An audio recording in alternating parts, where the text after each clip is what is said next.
Micro finance ಸಂಸ್ಥೆಗಳ ಕಿರುಕುಳ ತಡೆಗೆ ಕ್ರಮಗಳ ಬಗ್ಗೆ ಚರ್ಚೆ. ಇಂದು ಸಿಎಂ ಸಿದ್ದರಾಮಯ್ಯ ಅಧ್ಯಕ್ಷತೆಯಲ್ಲಿ ಮಹತ್ವದ ಸಭೆ. ಒಂದೆಡೆ ದೇವತೆಗಳನ್ನು ಪೂಜಿಸುತ್ತೀರಿ, ಇನ್ನೊಂದೆಡೆ ಪುತ್ರಿಯರನ್ನು ನಿರ್ಲಕ್ಷಿಸಲಾಗುತ್ತಿದೆ. ಸುಪ್ರೀಂ ಕೋರ್ಟ್ ಕಳವಳ. ರಷ್ಯಾ ಯುಕ್ರೇನ್ ಯುದ್ಧ ನಿಲ್ಲಬೇಕಾದರೆ ತೈಲ ಬೆಲೆ ಇಳಿಸಬೇಕು. ಒಪೆಕ್ಗೆ ಅಮೆರಿಕ ಅಧ್ಯಕ್ಷ ಡೊನಾಲ್ಡ್ ಟ್ರಂಪ್ ಮನವಿ. ಧ್ವನಿವರ್ಧಕ ಧಾರ್ಮಿಕ ಹಕ್ಕಿನ ಭಾಗವಲ್ಲ.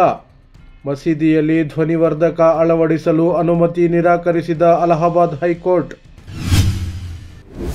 ಉಡುಪಿಯಲ್ಲಿ 5 ವರ್ಷದ ಬಾಲಕಿಗೆ ವ್ಯಕ್ತಿಯಿಂದ ಲೈಂಗಿಕ ಕಿರುಕುಳ. ಆರೋಪಿಯ ಪತ್ತೆಗೆ ತ್ವರಿತ ಕ್ರಮಕ್ಕೆ ಸಚಿವೆ ಲಕ್ಷ್ಮೀ ಹೆಬ್ಬಾಳ್ಕರ್ ಸೂಚನೆ.